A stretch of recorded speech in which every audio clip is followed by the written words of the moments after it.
ওই যে দেখেন কিং কবুতরের ক্রস, কিং কবুতরে ও হচ্ছে এই যে এখানে কবুতরগুলা খাবার খাচ্ছে, কিন্তু ও নামতেছে না, মানে ওকে হচ্ছে ঘরে খাবার দিতে হবে।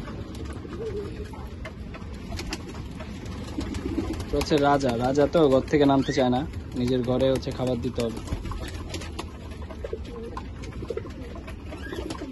এতগুলা কবুতর হচ্ছে নিচে নামে খাবার খাচ্ছে, কিন্তু ওরা হচ্ছে ঘরে খাবার দিতে হবে ওদেরকে, ওটা নিচে নামবে না, নিচে নামলেও ওরা খায় না তেমন একটা। রাজা তো রাজাই। আর কবুতর আসছে খাওয়ার জন্য হাত থেকে।